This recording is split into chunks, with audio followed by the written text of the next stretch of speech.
ठीक है ना। अभी आज रीजनिंग में एक दूसरा चैप्टर चलेगा अपना, और उस चैप्टर का नाम होगा डाइस एंड क्यूब, घन और पासे के बारे में पढ़ेंगे। यानी आजकल दो चीजें बताई जा रही हैं, एक तो पासा के बारे में बताया गया है, इसका प्रश्न निश्चित आपकी परीक्षा में मिलेगा। इसी को एक प्रिज्म कहा जाता है। दोनों बात समझेंगे अच्छी तरह। प्रिज्म या पासा, अक्सर बहुत सारे अध्यापकों को मैंने देखा है कि वो सभी अध्यापक एक पासे के बारे में पढ़ा देते हैं और प्रिज्म के बारे में नहीं पढ़ाते। और ये भी थोड़ा सौभाग्यशाली आपके पेपर में कभी आया नहीं है प्रिज्म। यदि आ गया तो ये समझ लो भारत का ही बच्चा नहीं कर पाएगा। हम इसके दो पार्ट बनाएंगे, एक तो पासे के बारे में और एक प्रिज्म के बारे में।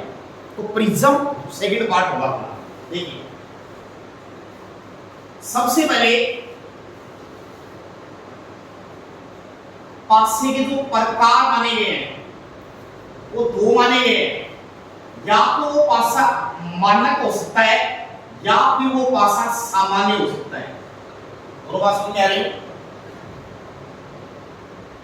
हम मानक पासा किसे कहते हैं और सामान्य किसे कहते हैं, दोनों बातें ध्यानपूर्वक समझेंगे। जिनका योग 7 होता है, जिनकी नजदीक सतहों का योग विपरीत सतहों का योग 5 मतलब 7, उसे क्या कहेंगे मानक पासा। और जिनका नजदीक सतह का योग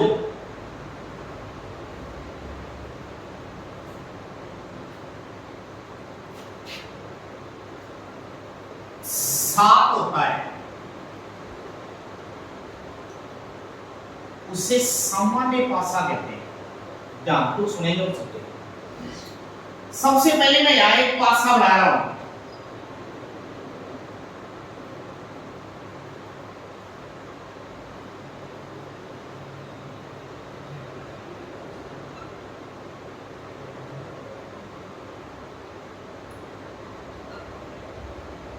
इसमें 4 सतह हो गई, परंतु एक पासा जो होता है उसमें कितनी सतह दिखाई देती है?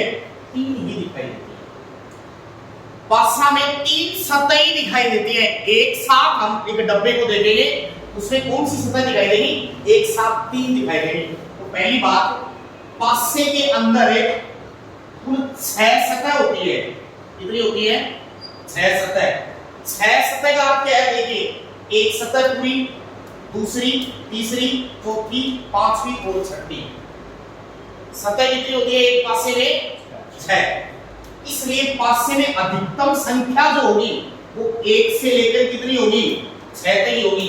यदि अंग्रेजी वर्णमाला का कोई अक्षर होगा वो A से लेकर F तक ही होगा। समझ में आ रही है ये बात? इससे ऊपर नहीं हो सकता।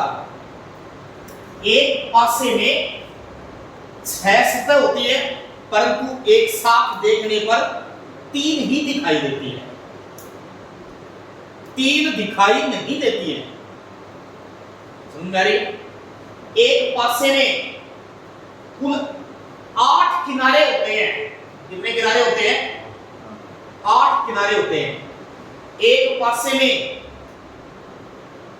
किनारे कितने होते हैं? 8 होते हैं या 12? ध्यानपूर्वक सुनिए।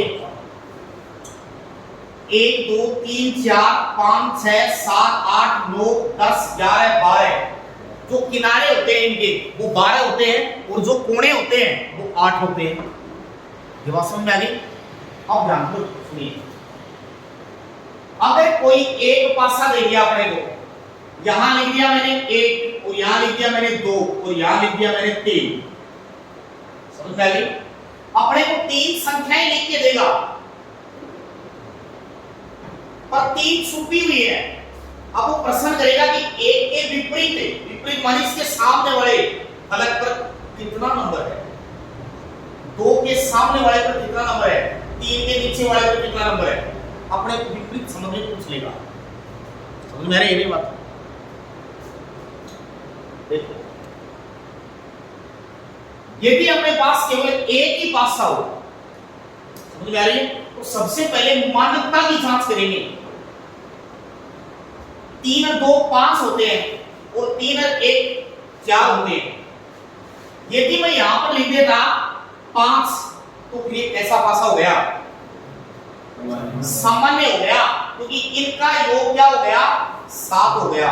कैसे भी करके, चाहे इसका इसका हो, चाहे इसका इसका हो, यदि जिनमें योग 7 हो गया वो सामान्य है, और योग 7 नहीं हुआ है वो मानक पासा है।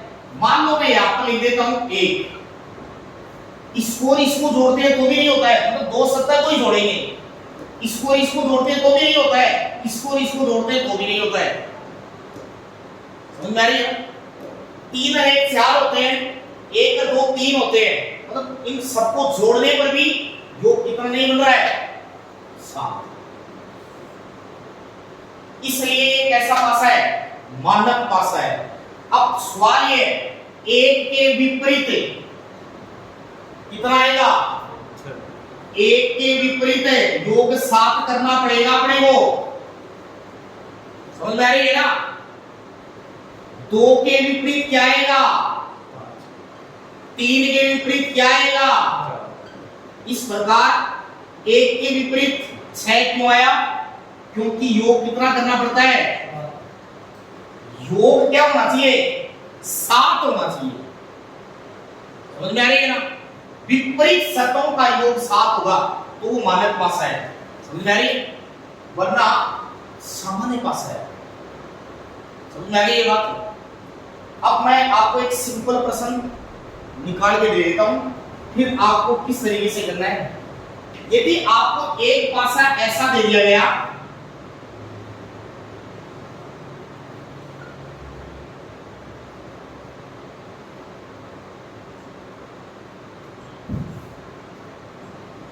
ये अपने को पासा दे दिया गया जिनमें 3 सतह दिखाई गई, मैं यहां पर लिख देता हूं 1 4 और 6।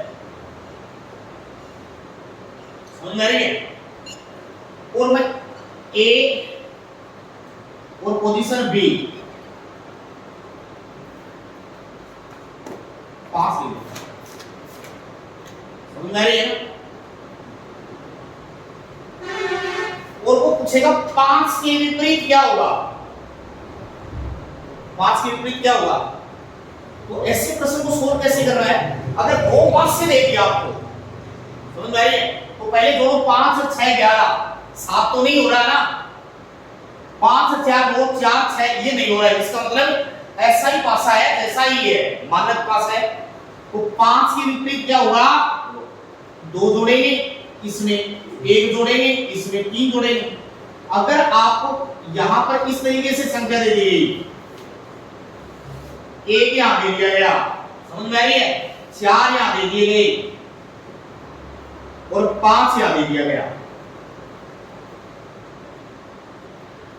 4 और 5 को जोड़ेंगे तो भी नहीं बन रहे, 5 और 1 को जोड़ेंगे, 1 और 4 को जोड़ेंगे तो 7 तो नहीं बन रहे। बात क्लियर हो रही है? इसका मतलब ये पासा तो क्या है? स्टैंडर्ड ही है, परंतु इसमें एक अंक समान दे दिया है, एक इसमें भी है और इसमें भी है, क्लॉकवाइज घुमाओ इनको। समझ में आ रही है ना? घड़ी के अनुसार एक का आगे, एक के विपरीत 5 भी नहीं हो सकता और 4 भी नहीं हो सकता, क्योंकि एक के विपरीत ये तो वही बन सके, ये तो दे रहा है, याद लो।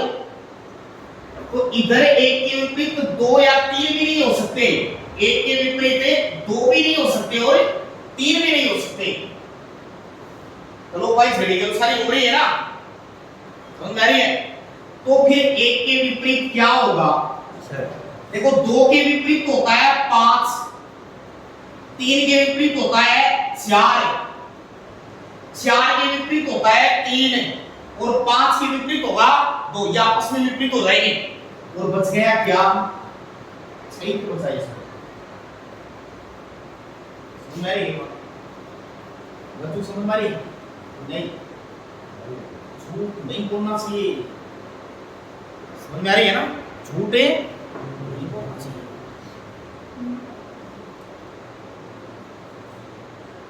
झूठ को कहने के लिए शपथ की जरूरत होती है, अभी तो बताया था। मेरी ना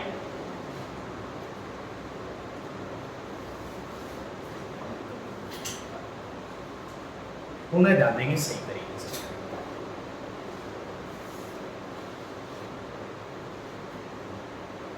ठीक होगा ना? बस आज मोबाइल में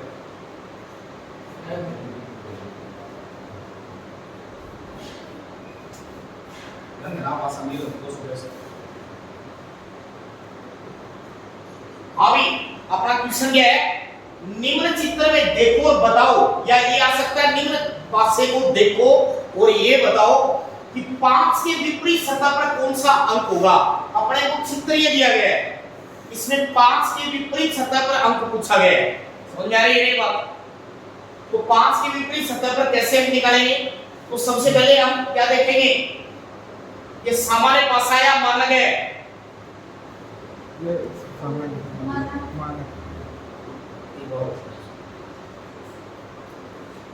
तो इस चित्र में अपने को क्या पता चल रहा है कि पहले तो ये देखेंगे कि इनके पड़ोस की सतहों का योग 7 है या नहीं हो रहा है ना, इसका मतलब ये मानक पासा है। इसलिए मानक पासे का नियम क्या है, विपरीत सतहों का योग हमेशा 7 होता है। तो 1 के विपरीत क्या आएगा?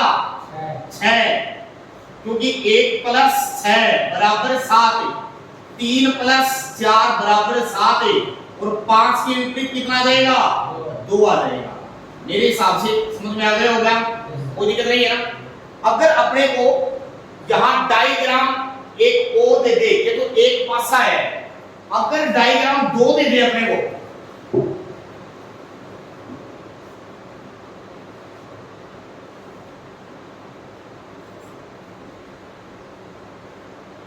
अपने को डायग्राम ये दे दे, यहां लिख दे 6 और यहां लिख दे 4, यहां लिख दे 2, और प्रश्न दे अपने से कि 4 के विपरीत सतहों पर बताइए। मतलब 4 के विपरीत यहां 5 की जगह क्या कर देगा? 4 के विपरीत सतह पर कौन सा अंक होगा? समझ में आ रही है?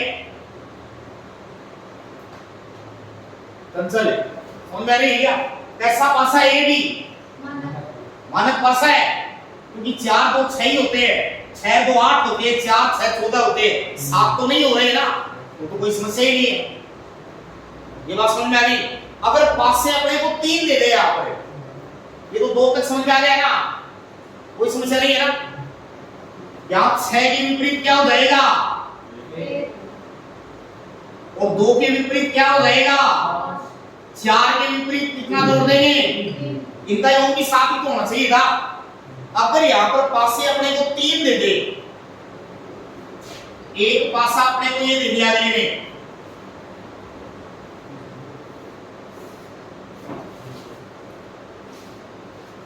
समझ में आ रही है?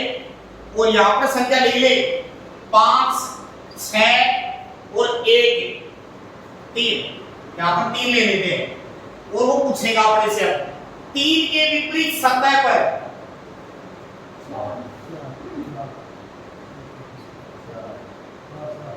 इसका मतलब ये तीनों ही पासे कैसे है? मानक पासे। अगर दूसरा नियम से निकालते हैं हम इसको, तो कॉमन कितने में है? 2 में है ना। कॉमन संख्या दे रही है तो बहुत सारे पासे देते अपने को, तो घड़ी के अनुसार बताओ 3 के विपरीत 5 भी नहीं हो सकते और 1 भी नहीं हो सकते। ऐसे ही तो चले, इनमें भी 3 का विपरीत 6 भी नहीं हो सकते, 5 भी नहीं हो सकते। समझ में आ रही है ना? 6 के विपरीत 5 हो सकते हैं और 5 के विपरीत 6 भी हो सकते हैं, और 5 के विपरीत 1 भी हो सकता है। कंफ्यूजन है आपको? संभव नहीं है ना?